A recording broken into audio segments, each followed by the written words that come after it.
Hi hello friends, എല്ലാ കൂട്ടുകാർക്കും ടീച്ചറമ്മ സീരിയലിലെ നാളെ നടക്കാൻ പോകുന്ന ഒരു അടിപൊളി എപ്പിസോഡിൻ്റെ പ്രൊമോ റിവ്യൂയിലേക്ക് തന്നെ സ്വാഗതം കേട്ടോ. ചാനൽ ആദ്യമായിട്ട് കാണുന്നുണ്ടെങ്കിൽ സബ്സ്ക്രൈബ് ചെയ്ത് ലൈക്ക് ചെയ്ത് സപ്പോർട്ട് ചെയ്യണേ. അങ്ങനെ നമ്മുടെ വീണക്കാണെങ്കിൽ ആകെ ഡൗട്ടാണ്. കാരണം നാളെയാണ് നമ്മുടെ വീണയുടെയും അതുപോലെ തന്നെ സന്തോഷിൻ്റെയും കേസിൻ്റെ ആ ഒരു വിധി പറയുന്ന ദിവസം. അപ്പോൾ നാളെ തന്നെ അതിനെ പോണോ, വിധി എന്താണ് പറയേണ്ടത്, അവിടെ പോയിട്ട് എന്താ പറയേണ്ടത് ഒന്നും തന്നെ വീണക്ക് അറിയില്ല കേട്ടോ. വീണ ആകെ കൺഫ്യൂഷനിലിരിക്കുന്ന സമയത്ത് അവിടേക്ക് നമ്മുടെ കൃഷ്ണമാഷിൻ്റെ അടുത്തേക്ക് വീണ പോവാണ്. എന്നിട്ട് മാഷിനോട് ചോദിക്കുന്നുണ്ട്, സാറേ എനിക്ക് സാറിനോട് ഒരു കാര്യം ചോദിക്കാനുണ്ട്. എന്താ വീണ, എന്താണെങ്കിലും പറഞ്ഞോ എന്ന് പറയുമ്പോൾ, അത് സാറേ സാറിനറിയാലോ കേസിൻ്റെ നാളെയാണ് ലാസ്റ്റ് ഹിയറിങ്. എനിക്ക് മനസ്സിലായി, സരസ്വതി ടീച്ചർ എന്നോട് പറഞ്ഞിരുന്നു എന്ന് പറയണം.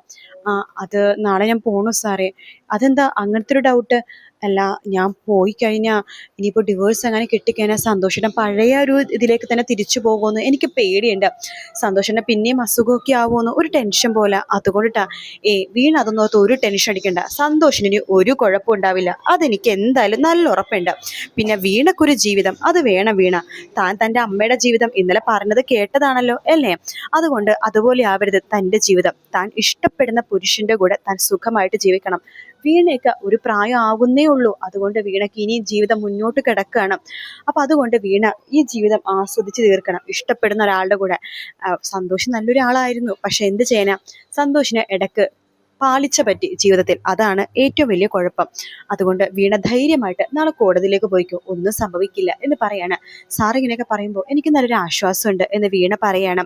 ഞാൻ എപ്പോഴും കൂടെ തന്നെയുണ്ട് വീണ. എൻ്റെ ഒരു അഭിപ്രായം ചോദിക്കുകയാണെങ്കിൽ വീണ നാളെ കോടതിയിൽ പോകണം എന്നേ ഞാൻ പറയുള്ളൂ. ശരി സാർ, എങ്കിൽ അങ്ങനെ തന്നെ ചെയ്യാലേ? തീർച്ചയായിട്ടും അങ്ങനെ തന്നെ ചെയ്തോ എന്ന് പറയാണ്. വീണക്ക് ഭയങ്കര ഒരു ആത്മധൈര്യം വരികട്ടെ അത് കേൾക്കുമ്പോഴേക്കും. അങ്ങനെ വീണ രണ്ടും കൽപ്പിച്ച് നാളെ നമ്മുടെ കോടതിയിലേക്ക് പോകാൻ വേണ്ടി പോകുകയാണ്. അതായത് വക്കീൽ കേസും കാര്യങ്ങളൊക്കെ വേണ്ടിയിട്ട്, ഡിവോഴ്സിന്റെ കാര്യങ്ങൾക്ക് വേണ്ടി കോടതി വേണ്ടി പോകാൻ വേണ്ടി പോകുക കേട്ടോ. അതേസമയം നമ്മുടെ ടീച്ചറാണെന്നുണ്ടെങ്കിൽ, സരസ്വതി ടീച്ചറാണെങ്കിൽ വിഷ്ണുവിനെ വിളിക്കുന്നുണ്ട്. ഈ നമ്മുടെ മോഹൻ വന്ന് ഭീഷണിപ്പെടുത്തിയ കാര്യങ്ങളൊന്ന് പറയാനായിട്ട് കേട്ടോ. അപ്പം ഇങ്ങനെ പറയുന്നുണ്ട്, മോഹൻ എന്നെ ഫോൺ വിളിച്ച് ഭീഷണിപ്പെടുത്തി, എന്താ ചെയ്യേണ്ടത്, ഇങ്ങനെയൊക്കെ ചെയ്യേണ്ടത് തെറ്റല്ലേ, പരോളിൽ വന്നിട്ട് ഇങ്ങനത്തെ പരിപാടി ഒന്നും ചെയ്യാൻ പാടില്ലല്ലോ എന്നൊക്കെ ചോദിക്കുമ്പോൾ നമ്മുടെ വിഷ്ണു പറയുന്നുണ്ട്, അയാൾ പറഞ്ഞതിലും ചെറിയൊരു ന്യായമില്ല അമ്മേ.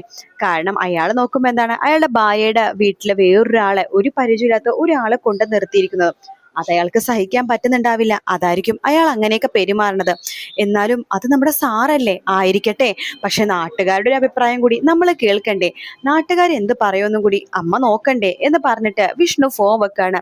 വിഷ്ണുയുടെ അഭിപ്രായം ഇതാണല്ലോ എന്നൊക്കെ ആലോചിച്ച് നമ്മുടെ ടീച്ചർക്ക് ആകെ വിഷമമായി പോകുക കേട്ടോ.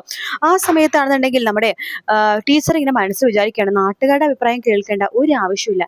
ഇത്രയും വർഷം തന്നെ പാഴായി പോയതിന് മെയിൻ കാരണം എന്ന് പറയുന്നത് ഈ നാട്ടുകാരാണ്. നാട്ടുകാരെന്ത് പറയും, ബന്ധുക്കൾ എന്ത് പറയും, അവരെന്ത് പറയും, ഇവരെന്ത് പറയും എന്നൊക്കെ ആലോചിച്ചിട്ടാണ് തൻ്റെ ജീവിതം ഇങ്ങനെയായി പോയത്. ഇനി അത് പാടില്ല. അതുകൊണ്ട് ആരൊക്കെ എന്തൊക്കെ പറഞ്ഞാലും സാറ് തൻ്റെ വീട്ടിൽ തന്നെ നിൽക്കണം എന്ന് ടീച്ചർ ഉറച്ച തീരുമാനം തന്നെ എടുക്കുക കേട്ടോ. അതിനുശേഷം നമ്മുടെ വീണ കോടതിയിലേക്ക് നാളെ പോകുന്നുണ്ട്. സുജി വക്കീൽ വരുന്നുണ്ട്, സന്തോഷം വരുന്നുണ്ട്. സന്തോഷിന്റെ മനസ്സിൽ വിഷമമുണ്ടെങ്കിലും വിഷമമൊന്നും കാണിക്കുന്നില്ല. വീണക്ക് നല്ലൊരു ജീവിതം ഇനിയെങ്കിലും കിട്ടട്ടെ എന്നാണ് സന്തോഷിന്റെ മനസ്സിൽ. അതുകൊണ്ട് തന്നെ ഒരു മ്യൂച്വൽ അണ്ടർസ്റ്റാൻഡിൽ ഡിവോഴ്സിന് വേണ്ടി അപേക്ഷിക്കുകയാണ്. അത് കോടതി പരിഗണിക്കുന്നുണ്ട്. രണ്ടുപേര് രണ്ടാക്കാണ്. അതായത് ഇനി ഇവർ രണ്ടുപേരും തമ്മിൽ ഭാര്യ ഭർത്താക്കന്മാരല്ല, രണ്ടുപേരും ഇപ്പൊ രണ്ട് വ്യക്തികളാണ്. നിങ്ങൾക്ക് നിങ്ങളുടെ ജീവിതത്തിൽ സ്വതന്ത്രമായിട്ട് ജീവിക്കാം, നിങ്ങൾക്ക് വേറെ വിവാഹം കഴിക്കാം, എല്ലാ ജോലി എടുത്ത് ജീവിക്കണമെങ്കിൽ ജീവിക്കാം, അങ്ങനെ എന്ത് വേണമെങ്കിൽ നിങ്ങൾക്ക് തീരുമാനിക്കാൻ വേണ്ടി കോടതി രണ്ടുപേരെയും രണ്ട് വഴിക്കായിട്ട് വിടുവാണ്.